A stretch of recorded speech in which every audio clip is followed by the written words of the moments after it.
My name is Isabella, and at 28 I thought I knew exactly where I stood in my family. That confidence shattered the moment my house key refused to turn in the lock I had used for 3 years. The house my grandmother left me in her will. The house that was supposed to be my sanctuary. When I called my mother, her cold voice delivered words that would change everything. We changed the locks, Isabella. The house belongs to us now. What happened next exposed a betrayal so deep it destroyed everything I believed about family loyalty. Hey everyone, before we dive into this unbelievable family drama, drop a comment and let me know where you are watching from. If this story about family betrayal and ultimate revenge sounds as shocking to you as it was to live through, smash that like button and hit subscribe, because what comes next will absolutely blow your mind. Trust me, this family revenge story has twists you will never see coming. Standing on what I thought was my front porch, phone pressed against my ear, I felt like the ground beneath my feet had simply vanished. My mother's voice carried that particular tone she used when she wanted to sound authoritative, the same voice she had used when I was 12 and caught sneaking cookies before dinner. "What do you mean the house belongs to you now?" I managed to stammer, my free hand still gripping the useless key. "Isabella, your grandmother was not in her right mind when she wrote that will. We had it contested, and rightfully so. This property has been in our family for generations, and it should stay with the main family line, not be given away to someone who barely visited." The accusation hit like a physical blow. Barely visited, I had spent every summer at Grandma Rose's house since I was 6 years old. I had held her hand through her final months, helped her with grocery shopping, and listened to her stories about our family history until she passed away 18 months ago. "Mom, that makes no sense. Grandma Rose left me this house legally. I have been living here for 3 years. I have been paying property taxes, maintaining the garden she loved, keeping her memory alive in every room." "Well, things change, dear. Your brother Marcus found some inconsistencies in the will, and our lawyer advised us to challenge it.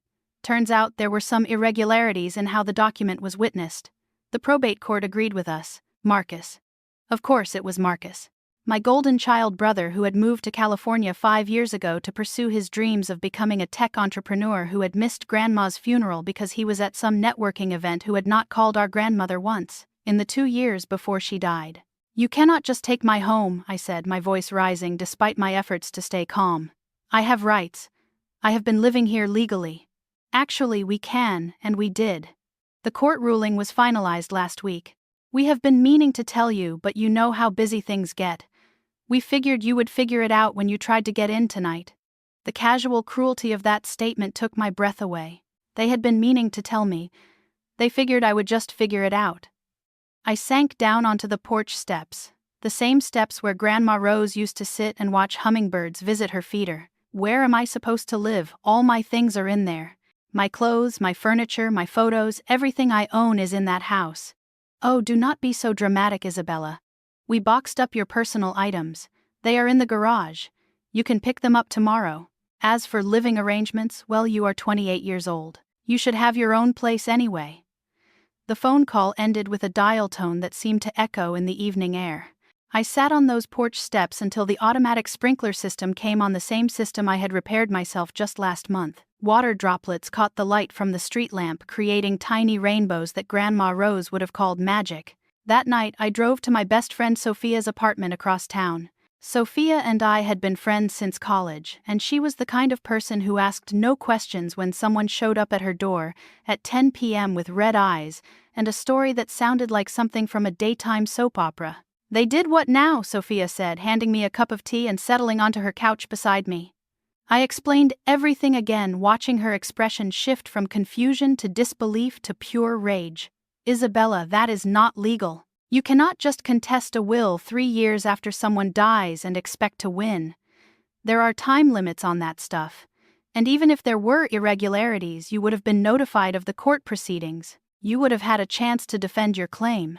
Sophia worked as a paralegal for a family law firm, so her words carried weight. She pulled out her laptop and started typing, her fingers flying across the keyboard with the efficiency of someone who spent their days navigating legal databases.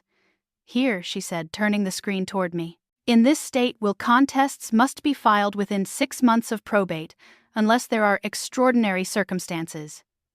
Your grandmother died 18 months ago. This whole thing stinks." She was right, of course, but knowing something was wrong and proving it were two entirely different things. I spent the next 2 hours calling every number I could find for legal aid services, leaving voicemails that explained my situation in increasingly desperate terms. The next morning, I returned to what had been my house to collect my belongings from the garage. Marcus was there directing two men in work clothes as they loaded my furniture onto a truck. "Hey sis," he said with that easy smile that had charmed teachers and girlfriends throughout our childhood. "Sorry about all this drama. You know how mom gets when she thinks the family is being taken advantage of."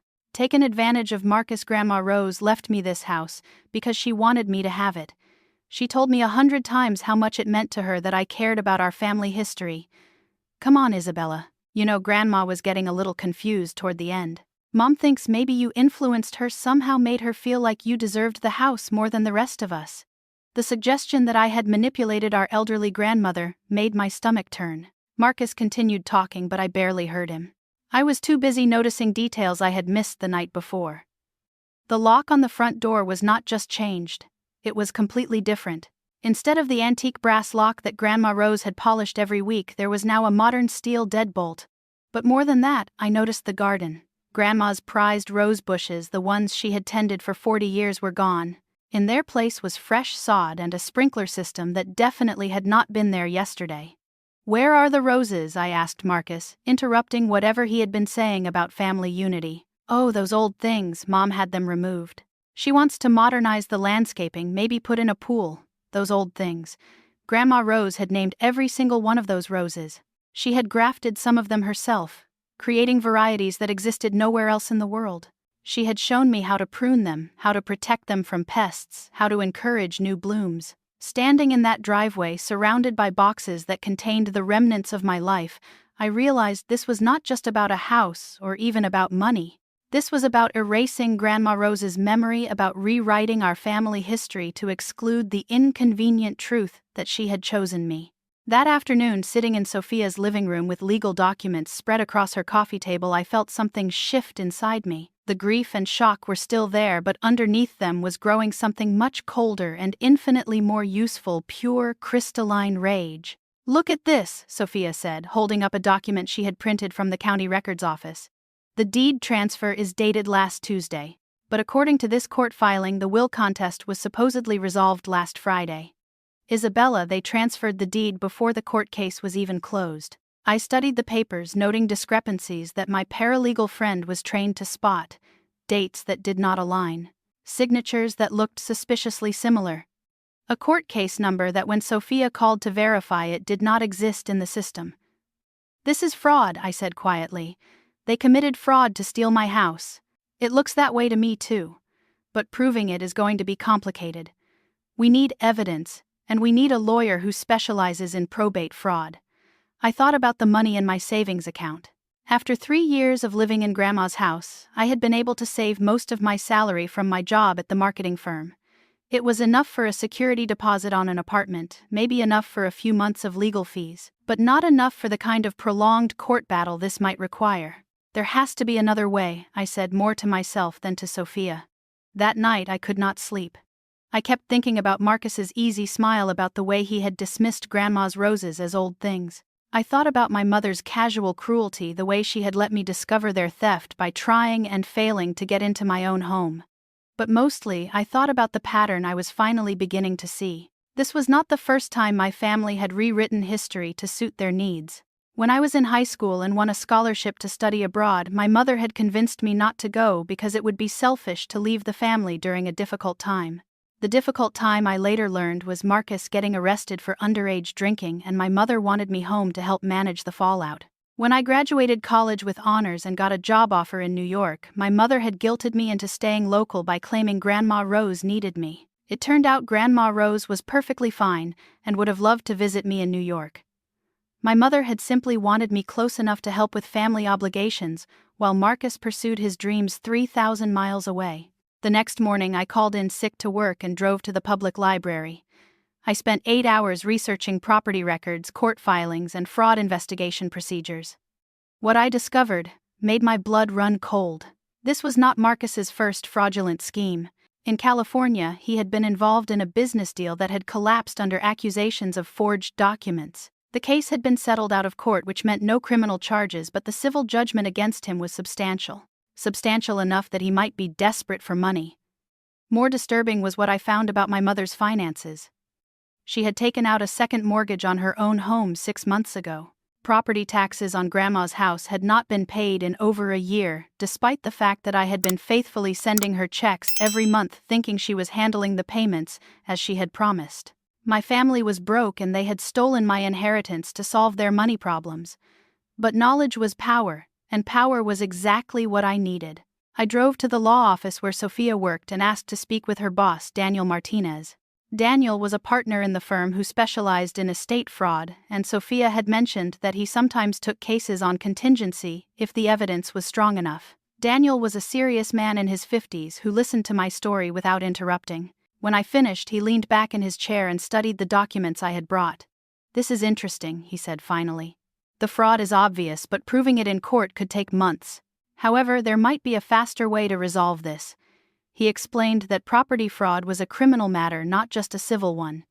If we could gather enough evidence, the district attorney might be willing to file charges. Criminal cases moved much faster than civil ones, and if my family was facing potential jail time, they might be motivated to negotiate. "What kind of evidence would we need?" I asked. "Documentation of their financial situation. Proof that they knew the will contest was fraudulent. Maybe recorded conversations where they admit to what they did. The more evidence we have, the stronger our position becomes." I thought about my family's tendency to overshare, especially when they thought they were among friends. Marcus in particular was the kind of person who could not keep a secret, who loved to brag about his cleverness. "I can get that evidence," I said. Daniel raised an eyebrow. "Miss Isabella, I have to advise you that any evidence gathering needs to be done legally. I cannot be party to anything that might be considered entrapment or illegal surveillance." "Of course," I said.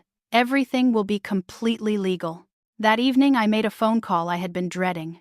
I called my mother and in the most contrite voice I could manage apologized for being dramatic about the house situation. "I have been thinking about what you said," I told her.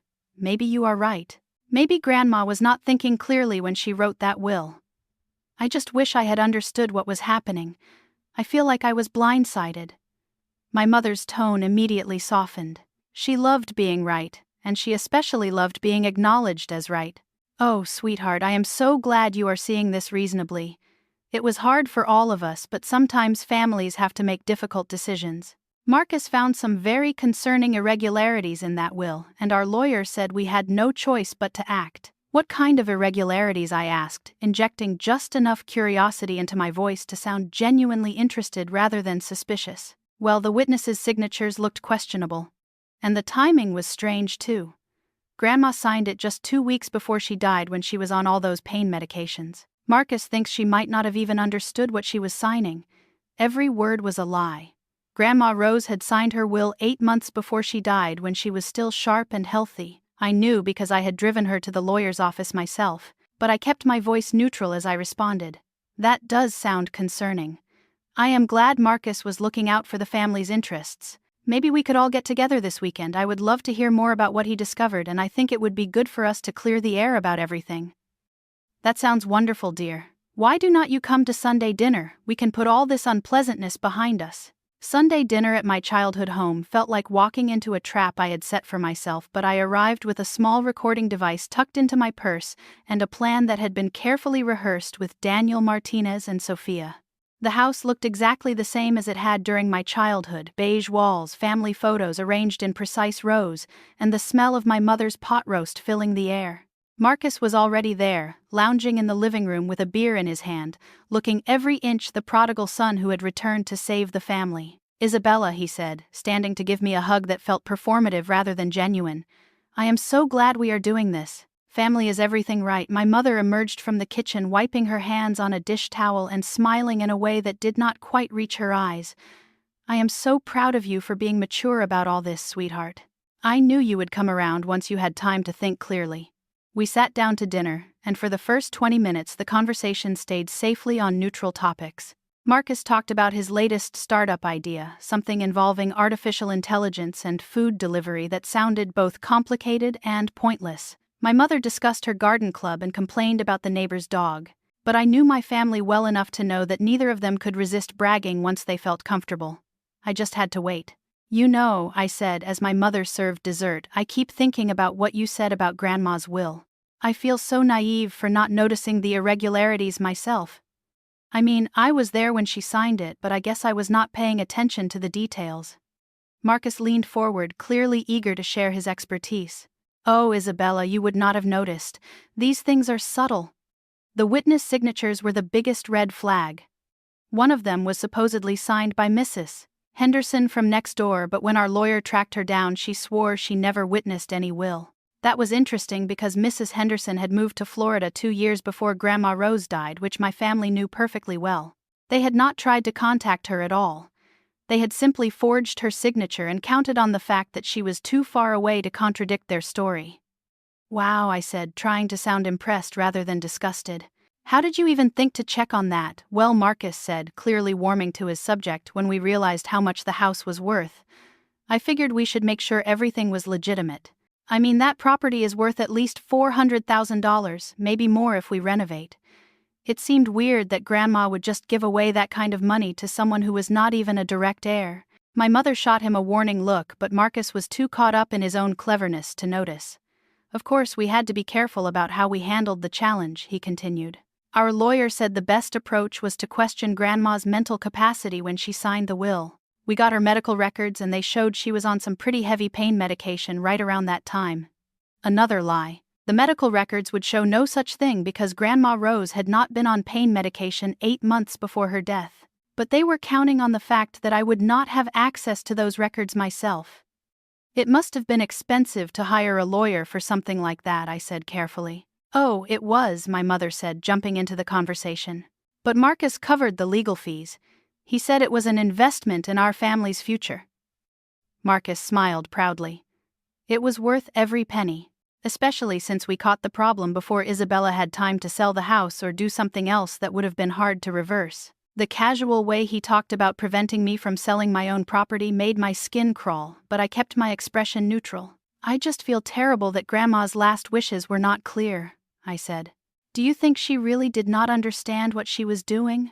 Oh, I am sure she thought she was doing the right thing, my mother said in a tone that was probably meant to be comforting. But elderly people sometimes get confused about what is fair. She probably thought she was rewarding you for spending time with her, but she did not consider how it would affect the rest of the family. Plus, Marcus added, she was always a little too sentimental about things. Remember how she refused to throw away that old china set? Even though half the pieces were chipped, she was not always practical about what was valuable and what was not. I thought about Grandma Rose's china set, the one she had inherited from her own grandmother, the one that was probably sitting in my mother's dining room cabinet right now, along with everything else from the house that had actual or sentimental value. Speaking of valuable things, I said, what happened to all of Grandma's jewelry? I know she had some beautiful pieces. Oh, we are still sorting through all that, my mother said quickly. There is so much to go through, and we want to make sure everything is handled properly. Mom kept most of it, Marcus said, earning another sharp look from our mother. I mean, it made sense for it to stay with the main family line, right? Plus, some of those pieces are worth quite a bit of money. The conversation continued for another hour, with Marcus and my mother taking turns incriminating themselves while I asked innocent questions and expressed appropriate amounts of admiration for their thoroughness. By the time I left, I had enough recorded evidence to bury them both. But more than that, I had learned something crucial about their timeline. They had planned this theft for months. Marcus had run a credit check on me to see if I had the resources to fight them in court. They had researched the property's value and calculated exactly how much they stood to gain. This was not a spur-of-the-moment decision driven by grief or confusion. It was a calculated crime. The next morning I met with Daniel Martinez to review the recording. His expression grew grimmer as we listened to my family casually admit to fraud, forgery, and theft. This is more than enough for the district attorney, he said when the recording ended. But Isabella, I want to make sure you understand what happens next. Once we turn this over to the authorities, there is no going back. Your family will face criminal charges. Your mother could go to jail. Marcus definitely will, given his prior history. I thought about that for a long moment. These were people I had loved, people who had raised me and shaped me into who I was. But they were also people who had looked me in the eye and lied, who had stolen my home and my inheritance without a moment's hesitation. They made their choice when they decided to commit fraud, I said finally. I am just making sure there are consequences for that choice. Daniel nodded approvingly. There is one more thing we should consider. If we approach them first before involving the district attorney, they might be willing to negotiate. Return the property, compensate you for your losses, maybe even admit their wrongdoing publicly. It would be faster than a criminal trial, and it might be less messy for everyone involved. What would that look like? I asked. We schedule a meeting. Present them with the evidence. Give them 24 hours to return the property and make you whole financially, or we go to the police. Most people faced with that choice will take the deal, but I was not most people and my family was not most families. They had spent months planning this theft, and they had executed it with a level of callousness that still took my breath away. A quiet resolution felt too much like letting them win. Let's try the negotiation first, I said. But I want to be very clear about something. If they refuse to make this right immediately, we go straight to the district attorney. No second chances, no family loyalty, no mercy. Are you as shocked by this family's betrayal as I was living through it? Because what happens next will show you exactly what happens when karma finally comes to collect its debt. Make sure to stick around for the rest of this story, because the justice that follows will be absolutely perfect. The meeting was scheduled for Thursday afternoon at Daniel Martinez's office. I arrived early, my stomach churning with a mixture of anticipation and dread. Daniel had prepared a comprehensive presentation that laid out every piece of evidence we had gathered. The forged signatures, the impossible timeline, the non-existent court case, and most damning of all, the recording from Sunday. Dinner. My mother and Marcus arrived exactly on time, both dressed as if they were attending a business meeting rather than facing accusations of felony fraud. My mother wore her best navy suit, the one she saved for church and important occasions. Marcus had traded his usual casual attire for khakis and a button-down shirt that made him look younger and more innocent than his 32 years. "Isabella, sweetie," my mother said, leaning in to kiss my cheek as if this were a pleasant family gathering. "I hope this meeting will help clear up any remaining confusion about the house situation." Daniel wasted no time with pleasantries. He activated a projector and began walking through our evidence point by methodical point. The color drained from my mother's face as she saw copies of the forged documents displayed on the screen. Marcus shifted uncomfortably in his chair, his confident demeanor cracking as Daniel explained exactly how we had traced the fraud.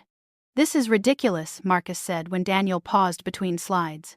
"You are making this sound like some kind of criminal conspiracy. We followed our lawyer's advice and challenged a questionable will. Everything we did was legal." "Really?" Daniel said, advancing to the next slide. "Because this document shows that you transferred the deed on a Tuesday, but claimed the court case was resolved the following Friday.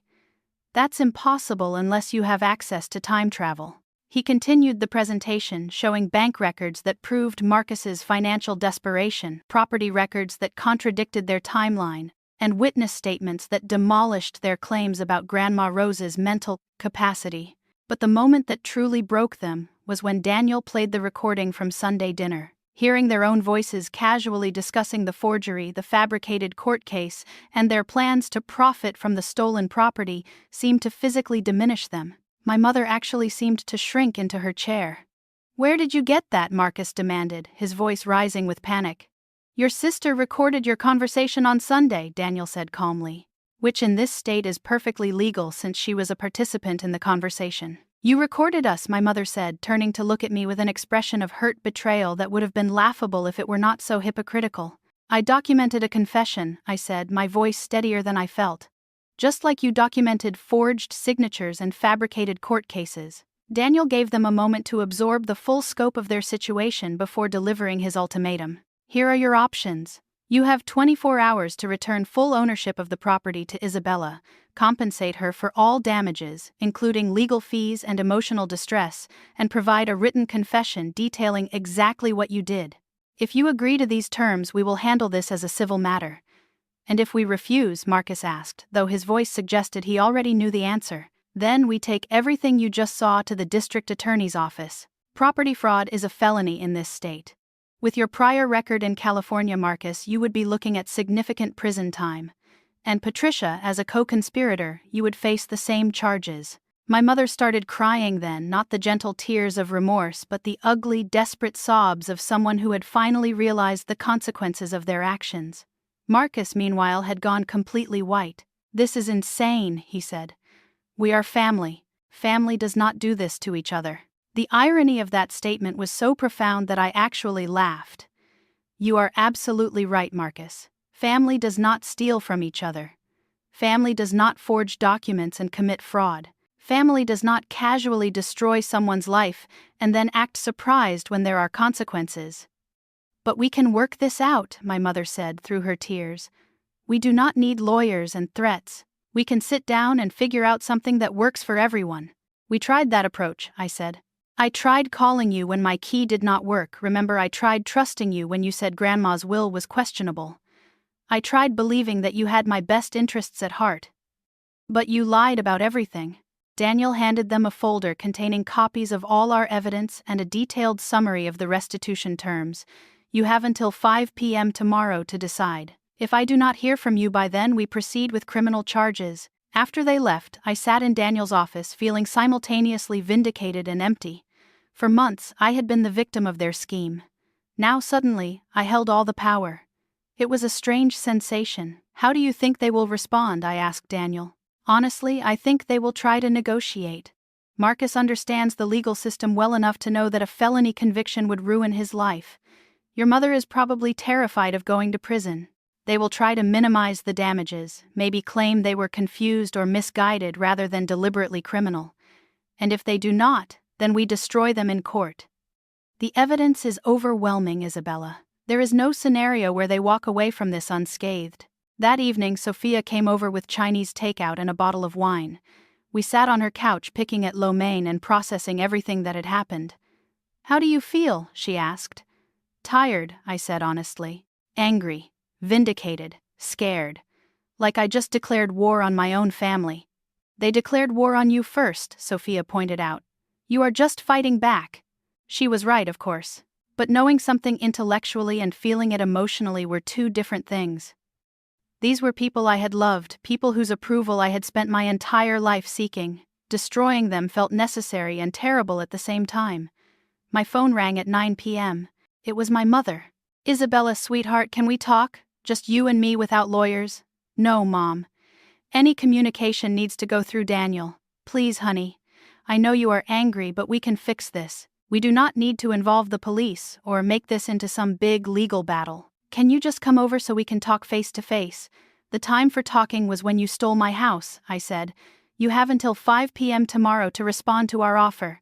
After that, the decision is out of my hands." I hung up before she could respond. An hour later, Marcus called. Then my mother again. Then Marcus. They left voicemails that ranged from pleading to angry to desperate, but I did not respond to any of them. At 10 a.m. the next morning, Daniel called me. They want to meet. Their lawyer says they are prepared to discuss terms. "What kind of terms?" I asked. "Full restitution, complete return of the property, written confession. They are also offering additional compensation for your suffering and legal costs." It was everything we had demanded, but somehow victory felt more complicated than I had expected. The final meeting took place on a gray Friday afternoon that felt appropriately somber for what amounted to the complete destruction of my family as I had known it. My mother and Marcus arrived with their lawyer, a nervous-looking man who kept checking his watch and shuffling papers, as if he could somehow make this situation less catastrophic through sheer administrative efficiency. The settlement documents were comprehensive and humiliating. My mother and Marcus had to admit in writing to forging signatures, fabricating court documents, and stealing property through fraudulent means. They agreed to transfer the house back to me immediately, pay all my legal fees, and provide $50,000 in additional compensation for what their lawyer euphemistically called emotional damages. But the most satisfying part was the clause that required them to publicly acknowledge their fraud. They had to send written apologies to everyone they had told their false story to, including extended family members, neighbors, and family friends. They had to admit they had lied about Grandma Rose's mental capacity and confess that they had stolen my inheritance out of greed and financial desperation. Marcus signed the documents with shaking hands, his usual confidence completely evaporated. My mother could barely hold her pen steady, and she kept looking at me with an expression that seemed to mix heartbreak with disbelief, as if she still could not understand how her compliant daughter had become someone capable of destroying her own family. "I hope you are happy," she whispered as she pushed the signed papers across the table. I hope this was worth destroying your family over. You destroyed our family the moment you decided to steal from me, I replied. I just made sure there were consequences. The property transfer was completed that same afternoon.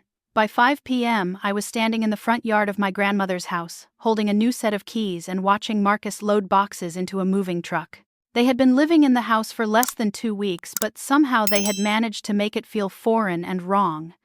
The first thing I did after they left was call a locksmith to change all the locks again. The second thing I did was drive to the garden center and buy 6 rose bushes, including 2 of the varieties that Grandma Rose had been most proud of. I spent the entire weekend replanting her garden using the photos I had taken over the years to recreate the layout as closely as possible. It should have felt like victory, but mostly it felt like archaeology. I was trying to resurrect something that had been deliberately destroyed, and no amount of careful replanting could completely restore what had been lost. Sophia helped me move my belongings back into the house on Sunday.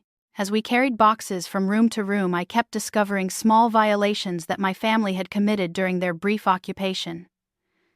They had thrown away Grandma's collection of vintage teacups. They had painted over the kitchen wallpaper she had chosen so carefully. They had removed the family photos from the hallway and replaced them with generic landscape prints. They really wanted to erase her, did not they? Sophia observed as we found Grandma's handwritten recipe cards in the garbage can. They wanted to erase the part of the family that did not center around them, I said.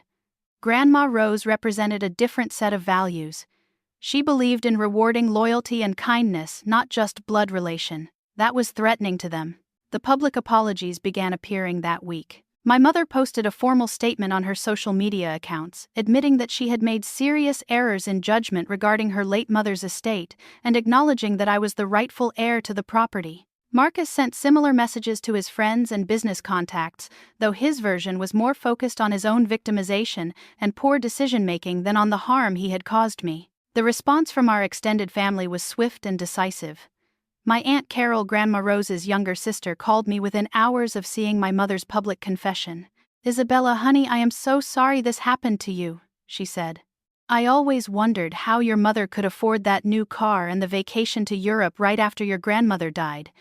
Now I understand where the money came from." Other family members reached out with similar sentiments and their own suspicions about my mother and Marcus's sudden financial improvements. It became clear that their fraud had been more extensive than I had realized. They had been selling Grandma's belongings and pocketing the proceeds for months.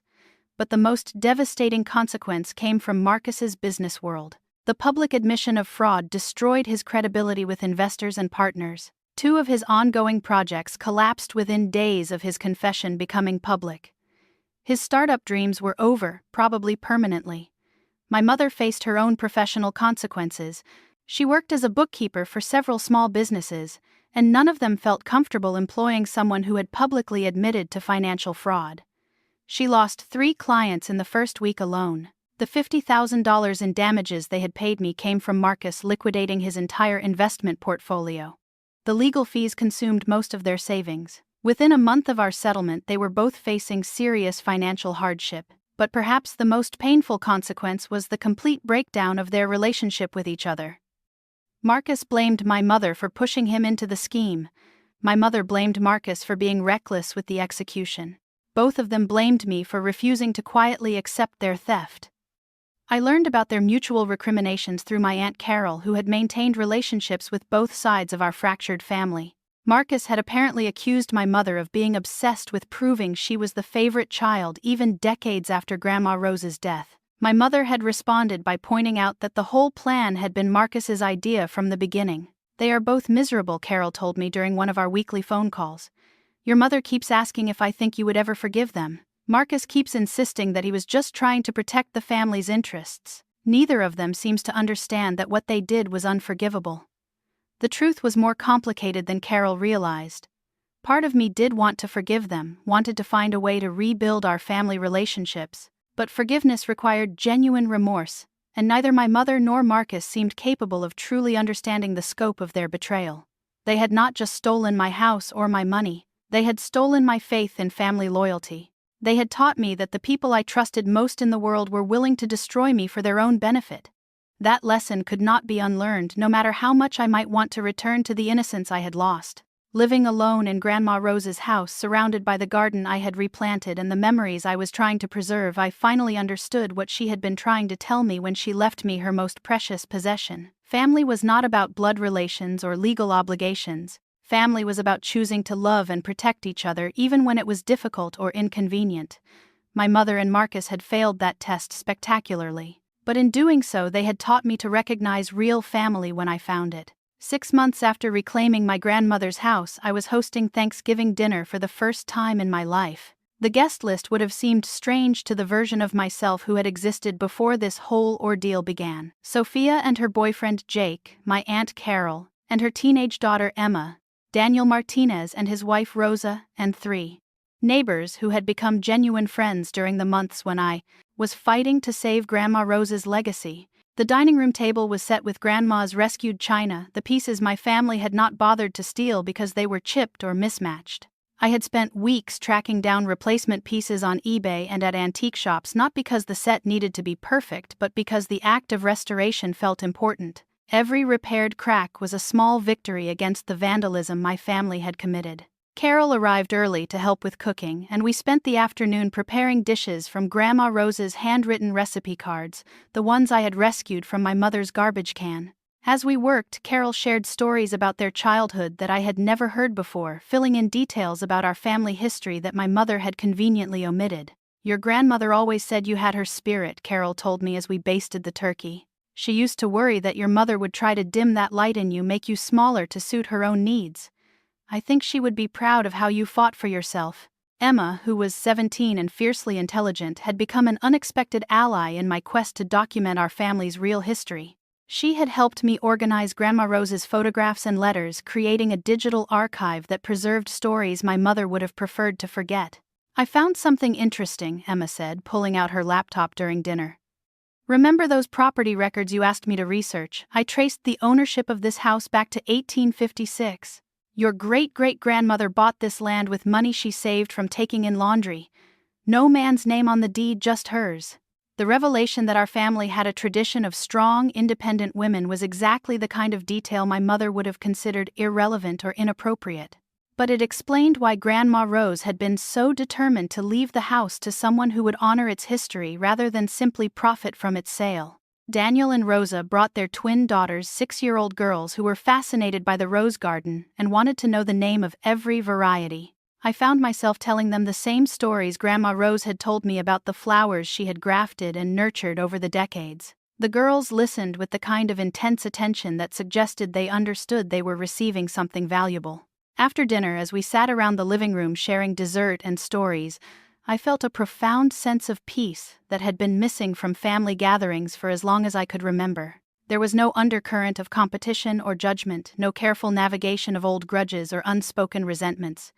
These people genuinely enjoyed each other's company. "Have you heard anything from your mother or Marcus lately?" Sophia asked gently. She had been careful not to push me on the subject of reconciliation, but I knew she worried about the permanent nature of our estrangement. "Marcus sent a Christmas card last year," I said. "Very generic, signed just with his name. My mother sends birthday cards, but she never writes anything personal in them. I think they are still hoping I will eventually forgive and forget, but they are not willing to do the work that real reconciliation would require." The truth was that both my mother and Marcus had tried in their limited way to apologize, but their apologies always came with qualifications and excuses. They were sorry I had been hurt, but they still maintained they had been trying to protect the family's interests. They regretted the legal complications, but they could not acknowledge that their actions had been fundamentally wrong. "Forgiveness is not about them anyway," Carol said. "It is about you deciding what you want to carry forward and what you want to leave behind. You do not owe them anything just because you share DNA." She was right, of course. The anger that had sustained me through the legal battle had gradually transformed into something more like indifference. I no longer wished my mother and Marcus ill, but I also felt no obligation to maintain relationships with people who had proven themselves incapable of basic honesty or loyalty. The house had become a gathering place for people who appreciated its history and understood its significance. Sophia's book club met there monthly. Daniel's daughters had summer birthday parties in the garden. Emma was already talking about using the dining room for her high school graduation celebration. These were the people who helped me weed the rose garden and listened when I needed to talk through difficult decisions. They were the ones who remembered Grandma Rose's birthday and helped me maintain the traditions she had valued. In every way that mattered, they had become my real family.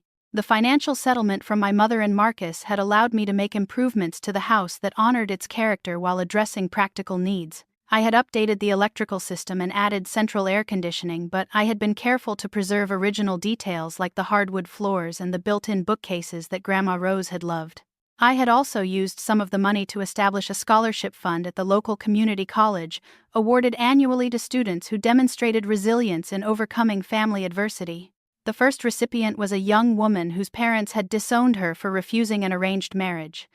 The second was a man who had put himself through school after his family stole his college savings. "You have built something beautiful here," Rosa said as the evening wound down. "Not just the house, but this sense of community. Your grandmother would be so proud." As I cleaned up after everyone left, I reflected on how dramatically my understanding of family had changed. A year ago, I would have defined family purely through biological relationships and legal obligations.